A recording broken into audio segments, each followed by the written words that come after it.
नमस्कार, सुप्रभात. मी सेजल पुरवार. सकाळचे 9 वाजलेले आहेत आणि अर्थातच वेळ झालेली आहे आज काय विशेषची. आज काय विशेषमध्ये तुम्हा सर्वांचं स्वागत. तर आपण बघतोय आज विशेषमध्ये दिवसभरात काय मोठं आणि महत्त्वाचं घडणार आहे.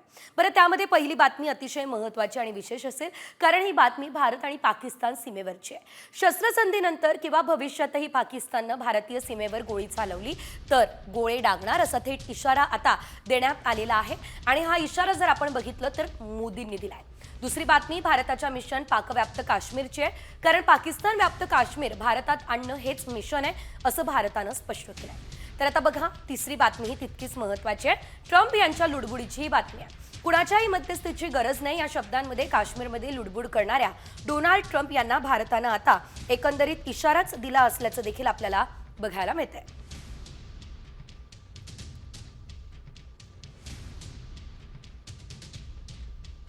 तर आपण जर बघितलं तर या घडामोडी अतिशय महत्त्वाच्या असणार आहेत आणि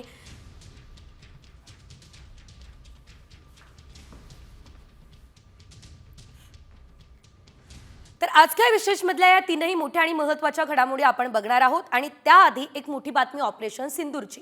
ऑपरेशन सिंदूर नंतर पाकिस्तानच्या हवाई हल्ल्याच्या मनसुब्यांना भारतीय सैन्य दलांनी सुरुंग लावलाय. भारतानं 3 दिवसांमध्ये आता 35 ते 40 पाकिस्तानी सैनिक ठार केलेले आहेत आणि त्यांची अनेक अत्याधुनिक विमानं पाडण्यात आलेली आहे. इस्लामाबादच्या जवळच्या महत्त्वाचे लष्करी तळ उद्ध्वस्त केले.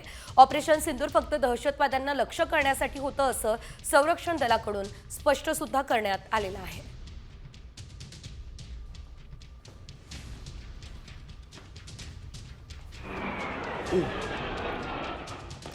तर आपण बघतोय भारतानं खरं तर आता काही महत्त्वाचे मुद्दे मांडले आणि इशारा सुद्धा दिला. भारताचं नेमकं काय म्हणणं आहे, परराष्ट्र मंत्रालयानं नेमकी त्यांची काय भूमिका घेतली आहे, या संदर्भातली सविस्तर अपडेट ग्राफिक्सच्या माध्यमातून आपण बघूयात. तर कसाबनं प्रशिक्षण घेतलेल्या मुरिदकेसह 9 दहशतवाद्यांची या वेळेस खात्मा व्हायला पाहिजे. दहशतवाद्यांच्या टॉप 3 कमांडर यांच्या संदर्भात देखील मोठा निर्णय घेण्यात आलाय. लष्कर ए तोयबा आणि जैश ए मोहम्मद यांचं देखील तळ उद्ध्वस्त केलंय. मुरिदकेमध्ये 4 स्फोट घडवून आणलेले आहेत आणि पाकचे श्रीनगर ते भुजपर्यंत शेकडो ड्रोन हल्ले आहेत. पाकिस्तानचे 35 ते 40 सैनिक सुद्धा मारले गेलेले आहेत. रहीमयार खान चकलाला मुरिदके एअरबेस उद्ध्वस्त करण्यात आलेला आहे. पाकच्या 3 हवाई सुरक्षा यंत्रणा नष्ट करण्यात आलेल्या आहेत. तर ऑपरेशन सिंदूर चालवून 3 उद्दिष्ट भारतानं साध्य केलेली आहे. लष्करी, राजकीय, मानसिक उद्दिष्ट ही साध्य केली आहे. मिट्टी में मिला देंगे असं मोदी बोलले होते. बहावलपूर, मुरिदके आणि मुझफ्फराबादमधील दहशतवादी कॅम्प उद्ध्वस्त करून पाकिस्तानला सडेतोड जबाब दिलाय. तर सिंधू जल करार स्थगित करून राजकीय हेतू सुद्धा साध्य केला असल्याचं एकंदरीत आपल्याला बघायला मिळतंय. तर घुसके मारेंगे म्हणत मानसिक उद्दिष्ट सुद्धा साध्य केलं असल्याचं या दरम्यान कळतंय. निश्चितच ही बातमी अतिशय महत्त्वाची म्हणावी लागणार आहे, कारण भारताचं जे उद्दिष्ट होतं ते यावेळेस आता पूर्ण झालं असल्याचं बोललं जात आहे. ग्राफिक्सच्या माध्यमातून आपण जाणून घेतोय सविस्तर अपडेट. मिट्टी में मिला देंगे, बहावलपूर, मुरिदके, मुझफ्फराबाद, सिंधू जल करार स्थगित, राजकीय हेतू साध्य झाला.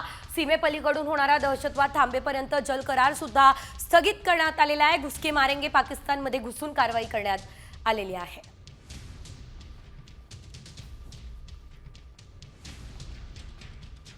ग्राफिक्सच्या माध्यमातून ही सविस्तर अपडेट जाणून घेतली. मात्र पहलगाम हल्ल्याला भारतानं ऑपरेशन सिंदूरनं जोरदार प्रत्युत्तर दिलंय. तर पाकिस्तानमधील दहशतवादी तळ उद्ध्वस्त केल्याचा पुरावा भारताकडून जारी करण्यात आलाय. सैन्य दलाच्या पत्रकार परिषदेमध्ये भारतानं पाकचा बुरखा फाडलाय. भारतानं पाकिस्तानचे 11 एअरबेस हे उडवून सुद्धा दिलेले आहेत.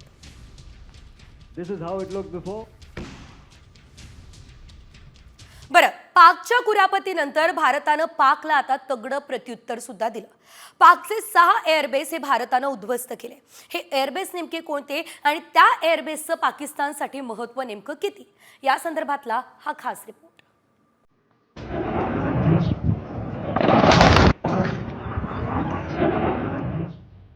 पाकच्या कुरापती, भारताचं प्रत्युत्तर.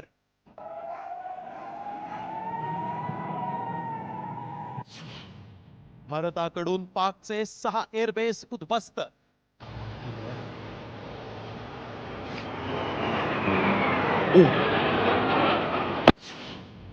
देशावरच्या हल्ल्याला भारताचं चोख उत्तर.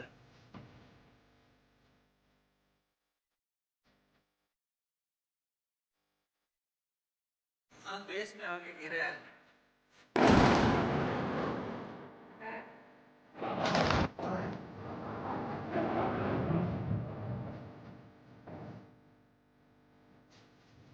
धमाक्यात पाकिस्तानच्या एअरबेसमध्ये पाकिस्ताननं भारताच्या सीमांवर ड्रोन हल्ले केले आणि भारतानं पाकिस्तानला चोख प्रत्युत्तर दिलाय आणि पाकचे ते 6 एअरबेस भारतानं आता उद्ध्वस्त केले. रफीकी, मुरीद, चकलाला, रहमियार खान, सुकूर और चुनिया स्थित पाक के सैन्य ठिकानों पर एयर लॉन्च सटीक हथियारों व लड़ाकू जेट से प्रहार किए गए. पसरूर स्थित रडार साइट और सियालकोट का एविएशन बेस भी प्रिसीजन अम्युनिशन से टारगेट किए गए. पाकनं भारताच्या कुरापती काढल्यानंतर भारतानं ऑपरेशन सिंदूर राबवून पाकचे एअरबेस उडवून दिले.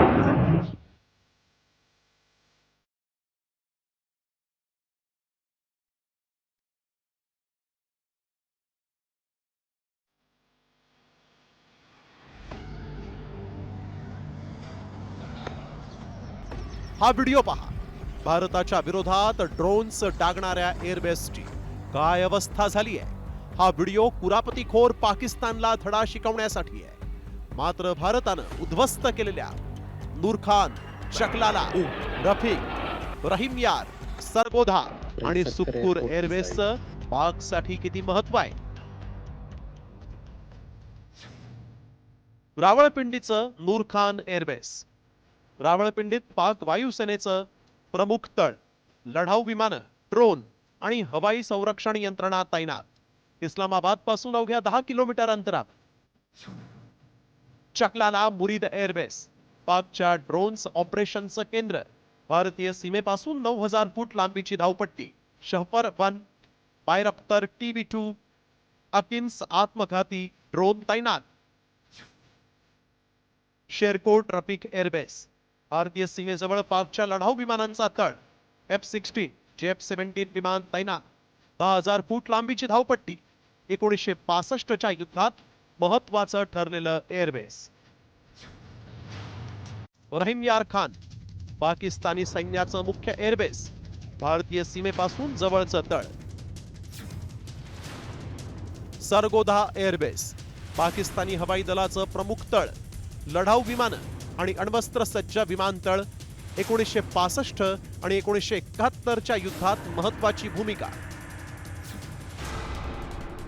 सुक्कूर एअरबेस, सिंध प्रांतातील कराची जवळचं प्रमुख तळ. राजस्थान आणि गुजरात सीमेवर हवाई टेहाळणीसाठी वापर. भारत कोणत्याही देशाची कुरापत काढणार नाही. मात्र कुणी कुरापत काढल्यास त्याची वाट लावल्याशिवाय शांत बसणार नाही, ही भारताची भूमिका. आता पाकिस्तान भारताच्या सार्वभौमत्व आणि अखंडतेला आव्हान देतोय. त्यामुळेच भारतानं एअरबेस उद्ध्वस्त करत बाकाड्यांच्या नांग्या ठेचल्या आहेत. यातून पाकिस्ताननं धडा घ्यावा, अन्यथा भारत आणखीन तगडं चोख प्रत्युत्तर दिल्याशिवाय राहणार नाही. ब्युरो रिपोर्ट, साम टीव्ही न्यूज. तर पहलगाम हल्ल्यानंतर भारतानं केलेल्या प्रत्युत्तराच्या कारवाईमध्ये पाकिस्तानचे 100हून अधिक दहशतवादी हे ठार झाले. त्यामध्ये कंदाहार विमान अपघात आणि पुलवामा हल्ल्यातील मास्टर माइंड युसुफ अझहरचा खात्मा केल्याची माहिती भारतीय लष्करानं दिली. भारतानं केलेल्या कारवाईत पाकिस्तानचे 35 ते 40 सैनिक ठार झाले आणि त्यामध्ये काही अधिकाऱ्यांचाही समावेश आहे, अशी माहिती लष्करानं दिलेली आहे. आपण बघतोय बातमी अतिशय मोठी आहे, कारण साधारणतः 5 एअरबेस जे आहेत ते पाकिस्तानचे भारतानं उद्ध्वस्त केले. नूर खान बेस में आके गिरा है. ये There were 9 camps that you are now all familiar with, which were confirmed by our various intelligence agencies to be inhabited. Some of these were in POJK, while there were others that were located in the Punjab province in Pakistan. Nefarious places such as Muridke, the hub center of the Lashkar-e-Taiba, has over the years bred infamous characters such as Ajmal Kasab and the likes of David Headley. Those 9 terror hubs left more than 100 terrorists killed, including high-value targets such as Yusuf Azhar, Abdul Malik Rauf, and Mudassir Ahmed that were involved in the hijack of IC-814 and the Pulwama blast. Bharat आणि पाकिस्तानने सामंजस्य करार केला आणि त्यानंतर आता भारत आणि पाकिस्तानचे DGMO आज चर्चा करणार आहे. दुपारी 12 वाजता आपण बघतोय दोन्ही अधिकाऱ्यांमध्ये चर्चा होणार आहे. दोन्ही देशांचे अधिकारी जे आहेत ते चर्चा करतील. मात्र सिंधू करार आणि पाकसोबत व्यापार जो आहे तो स्थगितच राहणार आहे. ही भूमिका आता भारताने घेतली असल्याचं देखील आपल्याला बघायला मिळतंय.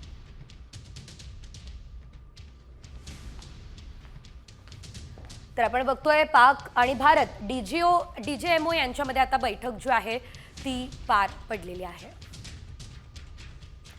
मात्र आता या संदर्भात दोन्ही राष्ट्रांची भूमिका काय आहे ते देखील आपण जाणून घेणार आहोत. बघूयात ग्राफिक्सच्या माध्यमातून.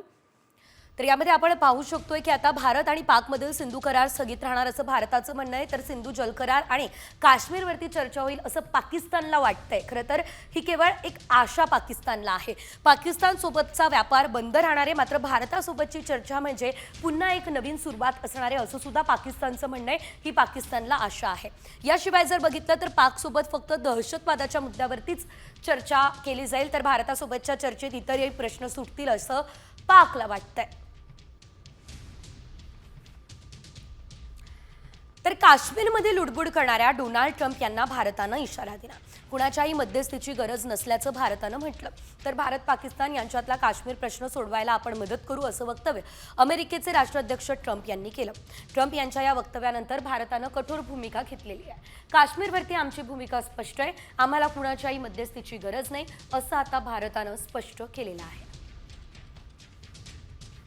तर आपण यामध्ये बघू शकतोय काश्मीरबद्दल भारताची भूमिका स्पष्ट आहे. भारतानं ट्रम्पना हा इशारा दिला. एकच मुद्दा शिल्लक आहे तो म्हणजे पाकिस्तान व्याप्त काश्मीर भारतात आणणं. याशिवाय आणखी कोणतीच चर्चा होणार नाही. दहशतवाद्यांना सोपवून चर्चा करायची असल्यास आम्ही चर्चा करायला तयार. आम्हाला कुणाच्याही मध्यस्थीची गरज नाही असा इशारा भारतानं दिलेला आहे.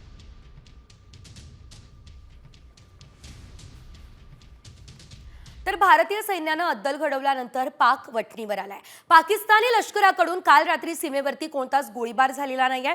काल रात्री सीमेवरती शांतता होती. कुठल्याच घटनेची नोंद झालेली नाहीये. बघा, बातमी अतिशय महत्त्वाची आहे. कारण आता पाकिस्तानने एकंदरीत गुडघे टेकलेले आहे. पाकिस्तान वठणीवर आलेला आहे आणि भारतानं सुद्धा पाकिस्तानला चांगलेच खडेबोल सुनावलेले आहे. केवळ पाकिस्तानच नाही, अमेरिकेला सुद्धा झापलं. त्यामुळे निश्चितच पाकिस्तानची नांगी ठेचली गेली आहे.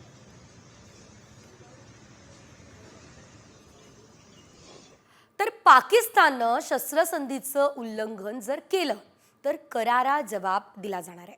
सैन्य दलाला चोख प्रत्युत्तर देण्याचे आदेश दिल्याची माहिती देण्यात आली. पाकला भारतीय सैन्य दलानं आता इशाराच दिला असल्याचं देखील आपल्याला बघायला मिळतं. बघा, बातमी निश्चितच मोठी म्हणावी लागणार आहे. पाकने हल्ला केला तर भारत देखील सडेतोड उत्तर देणार आहे. Tonight, subsequently or later. In this regard, I must inform all of you that the Chief of Army Staff has earlier today conducted a security review and has granted full authority to our Army commanders for counter actions in the kinetic domain in case of any violation by Pakistan. आणि आता बघा, बातमी मोठी आहे कारण मुख्यमंत्री देवेंद्र फडणवीस यांच्या अध्यक्षतेखाली आज लष्करी समन्वय विषयावरती बैठक होणार आहे. मुख्यमंत्र्यांचं निवासस्थान वर्षा निवासस्थानी ही बैठक आता पार पडणार आहे. मुख्यमंत्री देवेंद्र फडणवीस यांच्या समवेत उपमुख्यमंत्री एकनाथ शिंदे देखील या दरम्यान आता उपस्थित राहणार आहे. साधारणतः 11 वाजता ही बैठक होणार असल्याचं सांगितलं जात आहे. या बैठकीला 11 वाजता सुरुवात होणार आहे.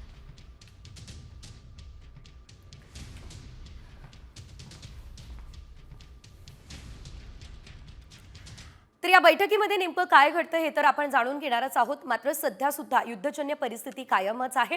या संदर्भातल्या काही अपडेट्स आपण पुढे जाणून घेऊयात वेगवान स्वरूपात. युद्धाकडे शेवटचा उपाय म्हणूनच पाहायला हवा अशी भूमिका जी आहे ती माजी लष्कर प्रमुख जनरल मनोज नरवणे यांनी आता व्यक्त केली असल्याचं आपल्याला बघायला मिळतंय. याशिवाय युद्ध ही कोणती रोमॅन्टिक गोष्ट नाही ना ती एखादी बॉलिवूडची चित्रपटाची कथा आहे. युद्ध हा एक गंभीर विषय आहे असं देखील ते म्हणाले. पुण्यातील एका कार्यक्रमामध्ये ते बोलत होते.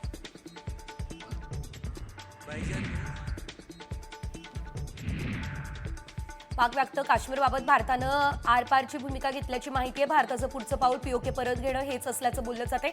पाकिस्तानसोबत फक्त पीओकेवर चर्चा होणार अशी भारताची भूमिका. यामध्ये तिसऱ्या मध्यस्थीची गरज नाही असं सुद्धा भारतानं आता सुनावलंय.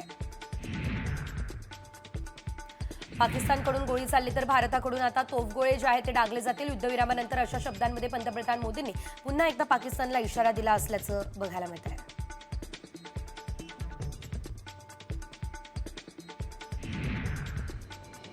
भारतीय पायलटला ताब्यात घेतल्याची बातमी पूर्णतः खोटी आहे अशी कबुली पाकिस्तान सैन्यानं दिली. भारताचे सर्व पायलट सुरक्षित आहे असं देखील डीजी एअर ऑपरेशन्स AK भारती यांनी सांगितलं.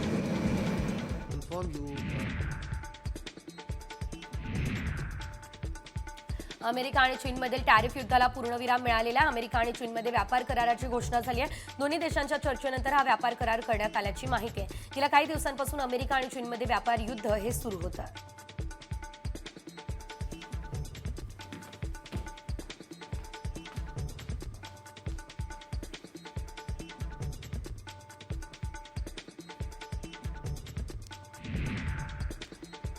मुख्यमंत्री देवेंद्र फडणवीस आणि राष्ट्रवादीचे अध्यक्ष शरद पवार आज एकाच व्यासपीठावरती येणार आहेत. राज्य सहकारी बँकेने यशवंतराव चव्हाण प्रतिष्ठानमध्ये आयोजित केलेल्या सहकाराचं सक्षमीकरण आणि राज्य शासनाचं धोरण या विषयावरील परिसंवादामध्ये दोन्ही नेते आपली सहकाराबाबतची भूमिका मांडतील.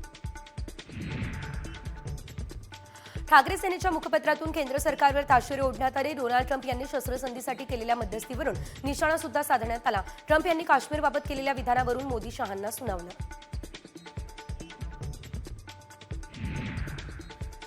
रायगडच्या पालकमंत्रीपदाबाबत मंत्री भरत गोगावले अजूनही आशावादी आहे. माझ्या पालकमंत्रीपदासाठी उदय सामंत प्रयत्न करत आहे असं त्यांनी म्हटलं. पालकमंत्रीपदाबाबत आज ना उद्या काहीतरी चांगला निर्णय होईल असं देखील त्यांनी सांगितलं.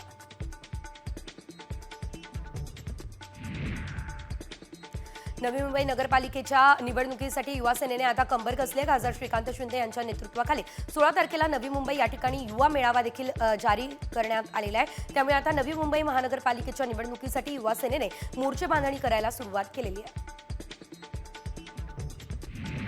बेस्ट प्रशासनानं बसगाड्यांच्या प्रवासी भाड्यामध्ये दुपटीने वाढ केली. त्यानंतर पहिल्याच दिवशी बेस्टच्या प्रवासी संख्येमध्ये घट झाली. मात्र उत्पन्न 1 कोटी रुपयांनी वाढलेलं आहे. तर मे महिन्यामुळे अधिकच आता प्रवासी कमी आहेत. त्यामुळे बेस्टचे नक्की किती प्रवासी घटले या संदर्भात निष्कर्ष काढण्यास वेळ लागेल असं प्रशासनाचं म्हणणं आहे. नवी मुंबई आंतरराष्ट्रीय विमानतळाची कनेक्टिव्हिटी वाढणार आहे. जून महिन्यामध्ये हा पहिला टप्पा सुरू होण्याची शक्यता आहे. नवी मुंबई विमानतळाकडे पश्चिमेकडून जाण्यासाठी नवीन रस्ता जोडण्यात येणार आहे. तर वेस्टर्न एंटी इंटरचेंजमुळे आम्र मार्ग आणि उल्वे किनारी मार्ग येथून विमानतळाकडे ये जा करणारी वाहतूक सुरळीत होण्यासही मदत होईल. कोकण मंडळाकडून 4,000हून अधिक घरांची बंपर लॉटरी काढण्यात येणार आहे. जुलैमध्ये या संदर्भात जाहिरात निघणार आहे. यामध्ये म्हाडानं ठाण्यामध्ये चितळर या ठिकाणी आता उभारलेल्या 1,200 तर कल्याणमध्ये खासगी जवळपास 2,500 घरांचा समावेश असणार आहे.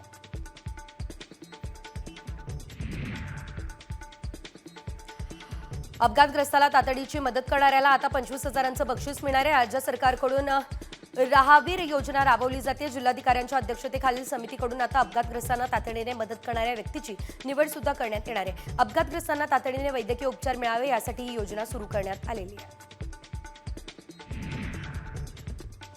राज्यामध्ये पहिल्यांदा शिक्षक आणि शिक्षकेतर कर्मचाऱ्यांचं मॅपिंग होणार आहे. ही मॅपिंगची प्रक्रिया जूनपर्यंत पूर्ण करण्याचे निर्देश शासनानं दिले. तर दिलेल्या मदतीनुसार आता प्रक्रिया पूर्ण न केल्यास संबंधित महिन्याचे वेतन शालार्थ प्रणालीद्वारे दिलं जाणार नाहीये असा इशारा देखील देण्यात आलेला आहे. IPL 16 मे पासून सुरू होण्याची शक्यता आहे. उर्वरित 16 सामने चेन्नई, बंगळुरू आणि हैदराबादमध्ये खेळवण्याची सूत्रांची माहिती आहे.